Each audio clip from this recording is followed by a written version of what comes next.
Sobat Belajar kelas 5, kali ini kita akan mempelajari tema 5, dengan judul ekosistem. Materi yang akan kita bahas kali ini subtema 1 tentang komponen ekosistem. Berikut ini akan disampaikan rangkuman materi beberapa muatan pelajaran, yaitu PPKN, Bahasa Indonesia, IPA, IPS, dan SBDP. Semoga rangkuman materi dapat membantu dalam memahami materi yang akan disampaikan Bapak Ibu Guru. Peristiwa Sumpah Pemuda terjadi pada Kongres Pemuda II, yang merupakan kristalisasi semangat persatuan di Indonesia. Peristiwa Sumpah Pemuda terjadi pada tanggal 28 Oktober tahun 1928. Berikut isi Sumpah Pemuda. Kami, putra dan putri Indonesia, mengaku bertumpah darah yang satu.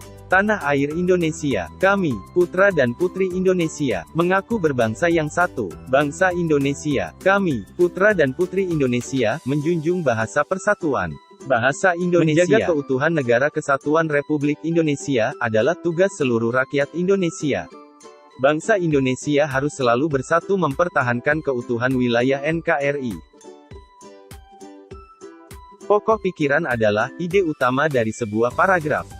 Pokok pikiran disebut juga pikiran utama, gagasan utama, atau gagasan pokok. Pokok pikiran yang terletak pada awal paragraf disebut paragraf deduktif. Pokok pikiran yang terletak pada akhir paragraf disebut paragraf induktif. Pokok pikiran yang terletak pada awal dan akhir paragraf disebut paragraf campuran. Teks nonfiksi adalah tulisan atau karangan yang dibuat berdasarkan fakta, realita, atau hal-hal yang benar-benar dan terjadi dalam kehidupan kita sehari-hari. Berikut 4 hal pokok yang perlu memperhatikan dalam menghasilkan sebuah ringkasan yang baik, antara lain. 1. Mampu membaca dengan baik bacaan yang akan dirangkum. 2. Mampu memahami isi secara utuh terhadap bacaan yang akan dirangkum. 3. Mampu menemukan ide-ide pokok ataupun kalimat topik dalam bacaan yang akan dirangkum. 4. Mampu menyusun kembali ide-ide maupun kalimat topik yang telah ditemukan menjadi sebuah tulisan utuh. Jenis makanan hewan ada 2, yaitu makanan yang berupa tumbuhan dan makanan yang berupa hewan lain. Berdasarkan jenis makanannya, hewan dapat dikelompokkan menjadi 3, yaitu hewan pemakan tumbuhan, herbivora, pemakan daging, karnivora, dan hewan pemakan segala, omnivora. Hewan pemakan tumbuhan, herbivora. Makanannya berupa tumbuhan, seperti daun-daunan, biji-bijian, batang pohon, dan buah-buahan.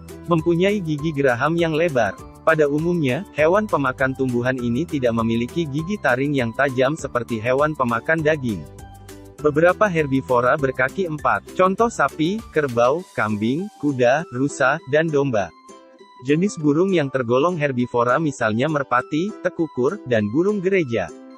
Hewan pemakan daging, karnivora. Memiliki kuku atau cakar yang tajam. Gigi taring kuat dan tajam, yang berperan untuk merobek daging. Bila burung memiliki paruh yang tajam. Contohnya kucing, harimau, singa, buaya, dan lain-lain.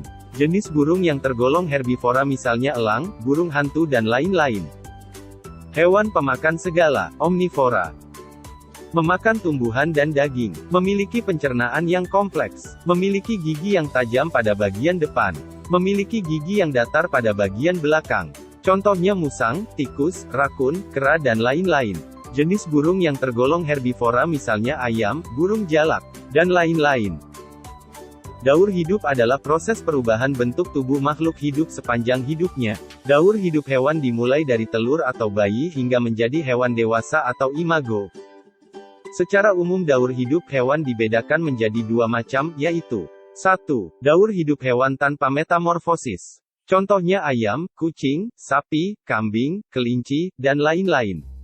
2. Daur hidup hewan dengan metamorfosis.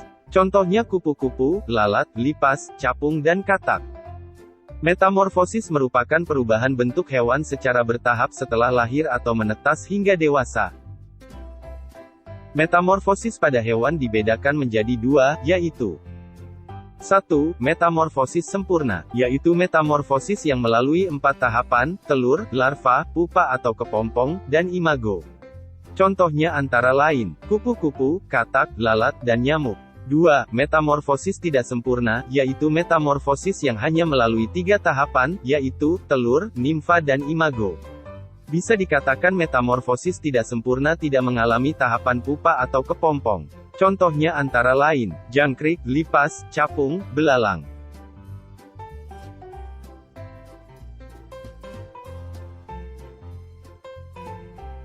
Peta adalah gambaran permukaan bumi yang dibuat pada bidang datar dengan skala tertentu. Berikut komponen-komponen dalam peta. 1. Judul peta, mencerminkan isi dan tipe peta, biasanya ditulis di bagian atas peta. 2. Skala peta, perbandingan jarak pada peta dengan jarak sesungguhnya. 3. Legenda peta, keterangan beberapa simbol yang dipakai pada sebuah peta. 4. Mata angin, pedoman petunjuk arah. 5. Inset peta, peta kecil yang menjelaskan peta utama. 6. Sumber dan tahun pembuatan, dicantumkan untuk mengetahui dari mana peta diperoleh dan tahun pembuatannya. 7. Simbol peta, merupakan tanda yang melambangkan penjelasan tertentu pada peta.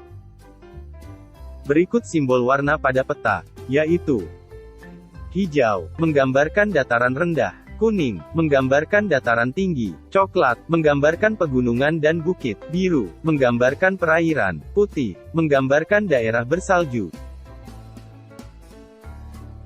Berikut contoh peta.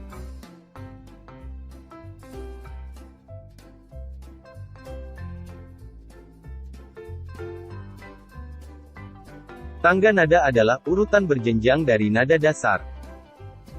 Secara umum tangga nada dibedakan menjadi dua yaitu, tangga nada diatonis dan pentatonis. Tangga nada diatonis yaitu tangga nada yang memiliki dua jarak nada, yaitu setengah dan satu. Tangga nada diatonis dibedakan menjadi dua, yaitu mayor dan minor. Ciri-ciri tangga nada mayor antara lain: bersemangat, riang gembira, dan biasanya diawali dan diakhiri nada C sama dengan Do. Ciri-ciri tangga nada minor antara lain: kurang semangat, bersifat sedih, dan biasanya diawali dan diakhiri dengan nada La sama dengan A.